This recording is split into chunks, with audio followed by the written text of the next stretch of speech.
பேசு தமிழா பேசினர்களுக்கு வணக்கம். பாகிஸ்தான் ஏன் இந்த தீவிர தாக்குதலை முன்னெடுத்திருக்காங்க அப்படின்னு பார்த்தோம்னா, இந்தியா சார்பில் பகல்காம்ல நடந்த பயங்கரவாத தாக்குதலுக்கு பதிலடியா நிறைய தீவிரவாத முகாம்களை தாக்கியிருந்தாங்க. இதுல நிறைய தீவிரவாதிகளும் உயிரிழந்தாங்க. கிட்டத்தட்ட ஒரு 80 தீவிரவாதிகள் கிட்ட உயிரிழந்திருந்ததை நம்ம பார்த்தோம். சோ இதுல குறிப்பிட்டு சொல்ல போனோம்னா ஒரு 5-6 நபர்கள் கிட்ட இந்தியா சார்பில் பட்டியல் வெளியிடப்பட்டிருக்கு. இதுல குறிப்பா அபு ஜிண்டால் அப்படிங்கிற ஒரு நபர் லஷ்கர்-இ தொய்பாவுடைய மூளையா செயல்பட்ட ஒரு நபர்.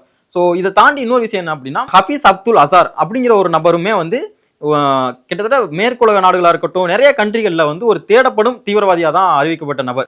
இந்த அபு ஜிண்டால் அப்படிங்கிற ஒரு நபருடைய இறுதிச் சடங்குல தான் நிறைய ஆர்மி ஆபீசரா இருக்கட்டும் நிறைய முக்கிய அதிகாரிகளும் கலந்து கொண்டாங்க. இந்த அபு ஜிண்டால் அப்படிங்கிற ஒரு நபருடைய இறுதிச் சடங்கு எங்க நடந்துச்சு அப்படின்னு பார்த்தோம்னா, அங்க பாகிஸ்தான்ல இருக்கக்கூடிய ஒரு ஸ்கூல்ல தான் இவருடைய இறுதிச் சடங்கு நடக்குது. சோ அப்ப பயங்கரவாதிகளுக்கு எவ்வளவு முக்கியத்துவம் கொடுத்திருக்காங்க அப்படிங்கிறதும் இதுல இருந்து நம்ம புரிஞ்சுக்க முடியுது. இதுல இன்னொரு நபர், அதாவது ரொம்ப குறிப்பா சொல்ல போனோம் அப்படின்னா ஹபீஸ் முகமது ஜமீல் அப்படிங்கிற நபர். இந்த நபர் யாரு அப்படின்னு கேட்டோம்னா, ஜெய்ஷ்-இ முகமதுடைய ஃபவுண்டர், அவருடைய எல்டஸ்ட் பிரதர் தான் இந்த ஹபீஸ் முகமது ஜமீல் அப்படிங்கிற ஒரு நபர். இந்த நபருமே இந்த தாக்குதல்ல உயிரிழந்திருக்காங்க. சோ இதனாலதான் பாகிஸ்தான் தன்னுடைய அந்த தாக்குதலை இன்னுமே தீவிரப்படுத்துச்சு. என்ன காரணம் அப்படின்னு கேட்டோம்னா, இந்த பாகிஸ்தான் அப்படிங்கிற ஒரு நாட்டுக்கு ஒரு ரைட் ஹேண்ட் அப்படின்னு சொல்ல போனோம்னா இந்த தீவிரவாத கூட்டம் தான். இந்த தீவிர தாக்குதலுக்கு நம்ம என்ன காரணமா இருக்கும் அப்படின்றத பார்த்தோம் அப்படின்னா, பாகிஸ்தானுடைய ரைட் ஹேண்ட், பாகிஸ்தானுடைய செல்ல பிள்ளைகள், பாகிஸ்தானுக்கு ரொம்ப முக்கியமானவங்க, அவங்களுக்காக செயல்படுறவங்க, கிட்டத்தட்ட ஒரு பேக் போன் மாதிரி. ஆமா, அப்படி செயல்படுறவங்க அந்த பயங்கரவாதிகள் தான். சோ அவங்களுடைய முகாமையே இந்தியா தகர்த்தெறிஞ்சிருச்சு. அதுல பல பேர் கொல்லவும் பட்டிருக்காங்க. இந்த காரணத்துக்காக தான் ஆஹா நம்முடைய ரைட் ஹேண்டே உடைச்சிட்டாங்க,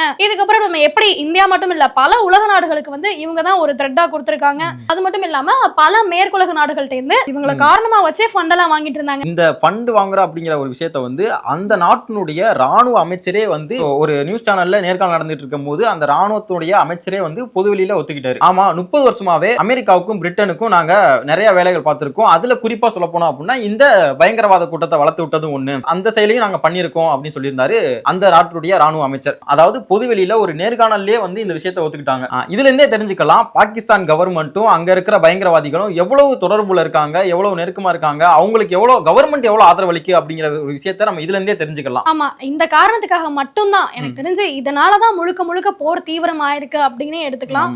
சோ பலரும் அதை தான் சொல்றாங்க, பயங்கரவாதிகள் முகாமையே தகர்த்தெறிஞ்சிட்டீங்க, பாகிஸ்தான் இவ்வளவு வீரியமா செயல்பட்டு வராங்க அப்படின்ற மாதிரியும் ஒரு பக்கம் சொல்லிட்டு இருக்காங்க. அதாவது அவங்களுக்கு என்ன பண்ணணுங்கிறதே தெரியல. ஒரு எஸ்கலேஷன் லேடர் அப்படின்னு ஒன்னு எடுத்துக்கிட்டோம் அப்படின்னா கொஞ்சம் கொஞ்சமா தான் மூவ் பண்ணி போவாங்க. ஆனா இவங்களுக்கு பதட்டத்துல என்ன பண்ணணும்னு தெரியலாம நம்மளே ஏதாச்சும் பண்ணணும், பதிலுக்கு நம்ம மக்கள்கிட்டையும் நம்மளுடைய அந்த ஸ்ட்ராங்க நிரூபிக்கணும் அப்படிங்கறக்காகவே ஏதாச்சும் பதட்டத்துல அந்த போர் நியதி அப்படிங்கறதே என்ன அப்படின்னா, சிவிலியன்ஸ் மேலேயோ இல்ல ஹாஸ்பிட்டல் மேலேயோ இல்ல ஸ்கூல் மேலேயோ தாக்கக்கூடாது அப்படிங்கறதா அந்த உலகத்துடைய போர் நியதியே. ஆனா அதை தாண்டி இவங்க என்ன பண்றாங்க, குறிப்பிட்டு இவங்க பண்றது எல்லாமே சிவிலியன்ஸ் மேல தாக்குதல், ஏதாச்சும் ஸ்கூல்ஸ் மேல தாக்குதல், ட்ரோன் தாக்குதல், இல்ல வீட்டு மேல ட்ரோன் தாக்குதல், இந்த மாதிரி தான் தொடர்ந்து நடத்திட்டு இருக்காங்க. ஆமா, அது மட்டும் இல்லாம பொதுமக்கள் பெருசா கூடக்கூடிய இடங்கள்ல அந்த மாதிரி போர் தாக்குதலே நடத்தக்கூடாதுன்னு சொல்லுவாங்க.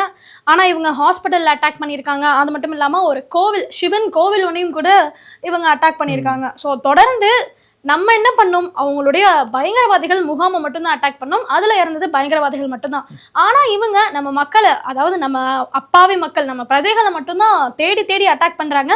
இவங்களுடைய டார்கெட்டே யாரா இருக்குன்னா நம்மளுடைய சிவிலியன்டா தான் இருக்கு. இது இதை எதை காமிக்குது அப்படின்னா, அவங்க அந்த தாக்குதலை நம்ம இன்னும் நம்மளை ப்ரொவோக் பண்ற மாதிரி, அதாவது நம்மளை தூண்டி விடுற மாதிரியே தான் காமிக்குது. நம்மளை தூண்டி விட்டுட்டு இவங்க என்ன பண்றாங்க அப்படின்னா சிவிலியன்ஸை ஒரு கேடயமா பயன்படுத்திக்கிறாங்க. அங்கிருந்து வர விஷுவல்ஸ் தான் பார்க்க முடியுது. என்ன பண்றாங்க அப்படின்னா, அவங்களுடைய அந்த ஏர் டிஃபென்ஸ் சிஸ்டமா இருக்கட்டும், நிறைய அந்த ஆர்ட்டிலரி செல்லா இருக்கட்டும், அது எல்லாமே அதிகமான பொதுமக்கள் இருக்கிற இடத்துல தான் அந்த இதெல்லாம் வைக்கப்பட்டிருக்கு. அந்த விஷுவல்ஸ் எல்லாம் பார்த்தோம் அப்படின்னா, இங்க இருந்து அந்த மிசைலா இருக்கட்டும் அது போறது போது ஒரு 200 அடி பக்கத்திலேயே தான் சிவிலியன்ஸ் இருக்காங்க. அப்ப அவங்க சிவிலியன்ஸையும் ஒரு கேடயமா பயன்படுத்திட்டு இருக்காங்க. இதை தாண்டி இன்னொரு விஷயம், நேத்து என்ன நடந்துச்சு அப்படின்னா, சிவிலியன்ஸ் போற அந்த பிளேனை அவங்க இங்க இருந்து லாகூர்ல இருந்து இன்னொரு ஏரியாக்கு தொடர்ந்து அந்த ரவுண்ட் அடிச்சுட்டே இருக்காங்க அந்த சிவிலியன்ஸ் பிளேனை வச்சு. சப்போஸ் இந்தியா திரும்ப தாக்குது அப்படின்னா இந்த ஏர் டிஃபென்ஸ் சிஸ்டம் என்ன பண்ணும் அப்படின்னா, மேல என்ன பறந்துட்டு இருந்தாலுமே கண்டிப்பா அதை தாக்கும். இது அவங்களுக்கும் தெரியும். அப்படி தாக்கி இருந்தா இவங்க அதை எப்படி கன்வே பண்ணுவாங்க உலக நாடுகளுக்கு அப்படின்னு கேட்டோம்னா, இந்த பாருங்க எங்க சிவிலியன்ஸ் மேலே இவங்க தாக்குதல் நடத்திட்டாங்க, அந்த மாதிரி ஒரு தப்பான ஒரு இம்ப்ரெஷனை நம்ம இந்தியா மேல கொடுத்துருவாங்க. அது மட்டும் இல்ல, இப்போ நம்ம என்ன பண்ணோம், இந்த வார் ஆரம்பிக்கிறதுக்கு முன்னாடி எல்லையோரங்கள்ல இருக்கக்கூடிய, அதாவது பார்டர்ஸ்ல இருக்கக்கூடிய பீப்புள்லாம் செக்யூர் பண்ணோம். சோ இங்க இருந்தா அவங்களுக்கு டேஞ்சர் அப்படின்றனால அந்த இடத்துல இருந்து பாதுகாப்பான இடத்துக்கு அவங்க எல்லாம் மூவ் பண்ணிட்டு இருந்தோம். ஆனா பாகிஸ்தான் என்ன பண்ணா தெரியுமா, அங்க பார்டர்ஸ்ல இருக்காங்க தெரியுமா அந்த பீப்புள்ஸ், அவங்க இருக்கக்கூடிய இடங்கள்ல அப்படியே வச்சுட்டு அவங்களுக்கு பின்னாடி வந்து ஆயுதங்கள்லாம் லோட் பண்ணிட்டு இருந்தாங்க. சோ இப்போ இந்தியா அட்டாக் பண்ண வந்துச்சு அப்படின்னா அவங்கள தான் ஃபர்ஸ்ட் அட்டாக் பண்ணணும். மக்களை தாக்கிட்டாங்க அப்படின்ட்டு நான் பல தடவை சொல்லியிருக்கேன். இந்த எமோஷனல் சென்டிமெண்டான ஒரு ப்ரொபகேண்டாவை தான் ஸ்ப்ரெட் பண்றாங்க. அவங்க வந்து குறி வச்சு நம்ம சிவிலியன்ஸை தான் அட்டாக் பண்றாங்க. அங்க ஏதோ 1-2 இடங்கள்ல வந்து அந்த மாதிரி நடக்குது, அசம்பாவிதங்கள் நடக்குது. ஸோ அதை மட்டுமே இவங்க மெயினா ஃபோக்கஸ் பண்ணி இந்த மாதிரி இந்தியா எங்க சிவிலியன்ஸ் தான் அட்டாக் பண்ணுது, நாங்களாம் ரொம்ப பாவம் அப்படின்ற மாதிரி ஒரு சென்டிமெண்ட் ப்ரொபகேண்டாவை தான் இப்போ வரைக்குமே எடுத்து ஸ்ப்ரெட் பண்ணிட்டு இருக்காங்க சோஷியல் மீடியால. இதுல சில வீடியோக்கள் பார்த்தோன்னு வையன், சிலது வந்து வீடியோ கேம்ல இருக்கக்கூடிய வீடியோஸ் அப்படின்னு சொல்றாங்க. ஸோ இன்னும் சிலது வந்து எப்போ நடந்த விஷயத்தை இப்ப எடுத்து போட்டு ஸ்ப்ரெட் பண்ணிட்டு இருக்காங்க.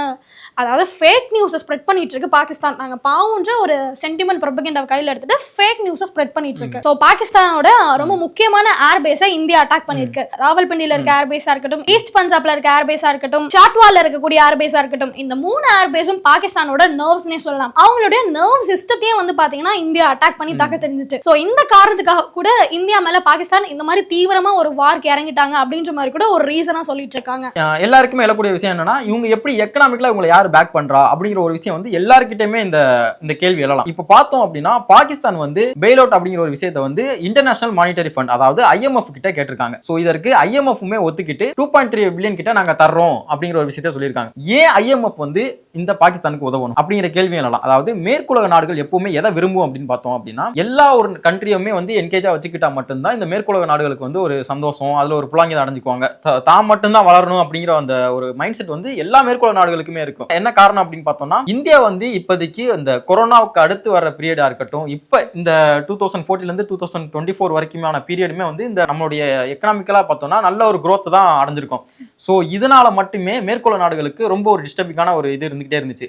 இந்த கொரோனா பீரியடுக்கு அடுத்து பார்த்தோம்னா எல்லா நாட்டுக்கிட்டமே எக்கனாமிக்கலா கொஞ்சம் வீக் இருந்துகிட்டே இருந்தது.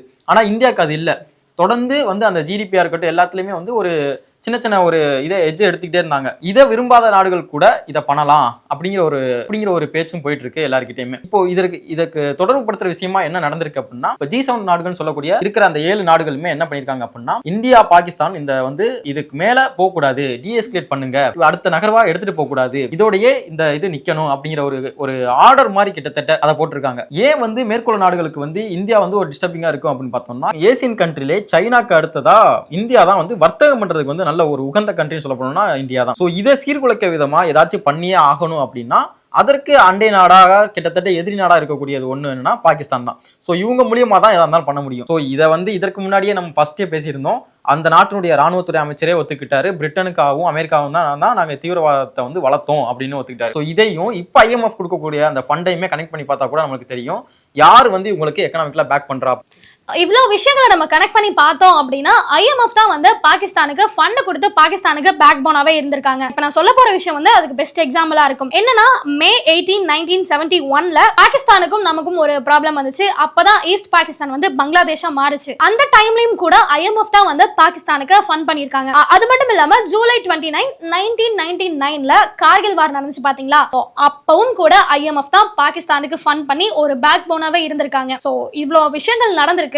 இது எல்லாத்துக்கும் அப்புறம் இப்ப கூட பாகிஸ்தானுக்கு ஃபண்ட் கொடுக்க போறாங்க அப்படின்ற ஒரு இன்ஃபர்மேஷன் நமக்கு வெளியாகி இருக்கு. இது மட்டும் இல்லாம பாகிஸ்தான்ல இன்னொரு தலைவலி, அதாவது பாகிஸ்தான் ஏன் இந்த இக்கட்டான சூழ்நிலைக்கு தள்ளப்பட்டாங்க அப்படின்னா, இந்த உடனடி தீவிர தாக்குதல் இந்தியா மேல அப்படின்னா அவங்களுக்கு அவங்களுடைய உள்நாட்டு பிரச்சனைகளுமே தீர்க்கணும். இன்னொரு அவங்களுடைய உள்நாட்டு பிரச்சனைகள் என்னப்பா அப்படின்னு கேள்வி கேட்டா அப்படின்னா, அங்க இருக்கக்கூடிய பலுச்சிஸ்தான், அதாவது பாகிஸ்தான்லயே இருக்கக்கூடிய அந்த பெரிய மாகாணம் சொல்ல போனோம் பார்த்தோம்னா பலுச்சிஸ்தான் தான். ஸோ அங்க இருக்க பலுச்சிகளால வந்து ரொம்பவே நெருக்கடியான சூழலுக்கு உள்ளாயிருக்காங்க. ஆர்மிக்கே வந்து அங்க பாதுகாப்பு இல்லை கிட்டத்தட்ட அந்த பலுச்சிஸ்தான் மாகாணத்துல. சோ இப்ப 2 நாளைக்கு முன்னாடி கூட ஒரு விஷுவல்ஸ் நம்மளால பார்க்க முடிஞ்சுச்சு. ஆர்மி வந்து உள்ள நுழையிறாங்க. நுழையும் பொழுதே அவங்களுடைய அந்த கார் வந்து தாக்கப்படுது. சோ அதுல ஒரு 12 பேர் கிட்ட இறந்து போயிருந்தாங்க. சோ இந்த உள்நாட்டு கலவரங்கள், உள்நாட்டு கிளர்ச்சிகள், அதாவது அதை தாண்டி இன்னொரு விஷயம் என்ன இருக்கு அப்படின்னா, பாகிஸ்தானுடைய முன்னாள் பிரதமராக இருக்கக்கூடிய இம்ரான் கான் அவருடைய ஆதரவாளர்களும் இப்ப கிளர்ச்சியில் ஈடுபட ஆரம்பிச்சாங்க. இதையெல்லாம் நம்ம வந்து கட்டுப்படுத்தணும் அப்படின்னா இந்தியா மேல உடனடியா ஏதாச்சும் ஒரு தாக்குதல் நடத்தணும். சோ இதன் மூலியமா ஒரு டைவர்ஷன் பண்ணலாம் அப்படின்னு சொல்லிட்டு தான் இந்த உடனடியான தீவிர தாக்குதல் பண்ணியிருந்தாங்க. ஆமா, ஏன்னா பாகிஸ்தான் வந்து உள்ளுக்குள்ளே அடிச்சுக்கிட்டு சண்டை போட்டுட்டு பிரிஞ்சுக்கிட்டு கிடந்தாங்க.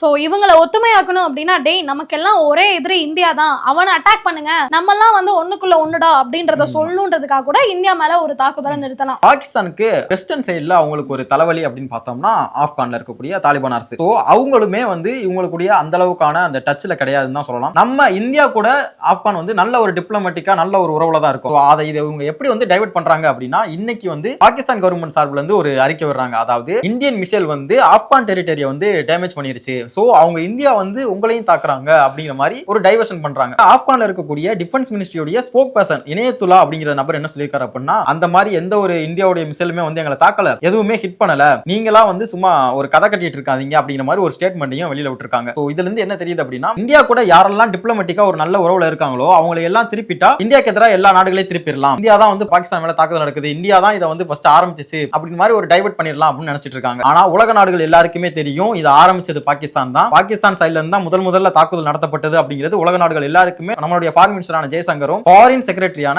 விக்ரம் மிஸ்ரியுமே எக்ஸ்பிளைன் பண்ணியிருக்காங்க. இன்னைக்கு கொடுத்த பிரீஃபிங்ல கூட என்ன சொல்லியிருக்காங்க அப்படின்னா, இந்தியாவில் இருக்கக்கூடிய 36 இடங்களுக்கு மேல தாக்குதல் நடத்திருக்காங்க, நிறைய சிவிலியன்ஸ் மேல தாக்குதல் நடத்திருக்காங்க அப்படிங்கிறதையும் பிரஸ் பிரீஃபிங்கா கொடுத்திருக்காங்க. ஆனா இந்த பிரஸ் பிரீஃபிங் அப்படிங்கிறது வந்து ஒரு கேள்வி பதில் அப்படி இல்லாம ஒன்லி அந்த பிரீஃபிங் மட்டுமே பண்ணிட்டு விக்ரம் மிஸ்ரி போயிட்டாரு. இந்த சிச்சுவேஷன்ல வந்து இந்த பிரீஃபிங் மட்டுமே போதுமானது அப்படிங்கிற மாதிரி சொல்லி முடிச்சிட்டாரு. சோ இது வந்து அடுத்த கட்டத்துக்கு நகருமா, இது ஒரு முழு போராவே மாறுமா அப்படின்னு கேட்டோம்னா அதற்கான சாத்தியக்கூறுகள் எல்லாமே இருக்கிற மாதிரி தான் தெரியுது. இது ஒரு அடுத்த கட்ட நகர்வு நோக்கி போற மாதிரி தான் இருக்கு. ஏன் அப்படின்னு கேட்டோம் அப்படின்னா, இது வந்து மிசைல்ஸா இருக்கட்டும், ட்ரோன் தாக்குதலா இருக்கட்டும், இந்த தாக்குதல் நடந்தாலே இது ஒரு ஆக்ட் ஆஃப் வார், அதாவது முழு வீச்சான போரா தான் பார்க்கப்படும். இன்னொரு விஷயம் என்ன அப்படின்னா, நேற்று வந்து டெல்லி அதாவது தலைநகர் மீதே வந்து ஒரு மிசைல் வந்துச்சு. சோ இதை வந்து ஹரியானா பக்கத்துல இருக்கக்கூடிய சிர்சா அப்படிங்கிற இடத்துலயே நம்மளுடைய இந்த ஏர் டிஃபென்ஸ் சிஸ்டம் வந்து வழிமறைச்சு அழிச்சிருக்காங்க. ஒரு நாட்டினுடைய கேபிட்டல் மேலே தாக்குதல் நடக்குது அப்படின்னாலே அது ஆக்ட் ஆஃப் வார் தான். இந்த தாக்குதல் அப்படிங்கிறது வந்து இது அடுத்த கட்டத்தை நோக்கி நகர்றது நல்லாவே தெரியுது. இது கிட்டத்தட்ட இது வந்து ஒரு ஷார்ட் டேர்ம் வாரா தான் இருக்கும் அப்படிங்கறதா நிறைய பேருடைய கருத்தாவும் இருக்கு.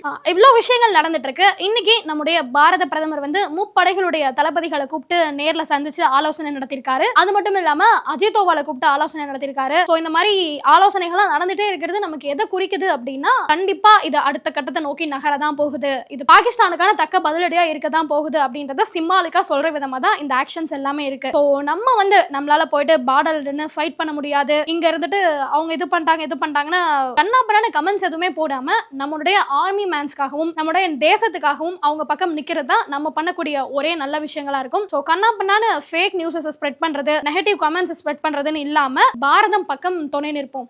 ஜெய் ஹிந்த்.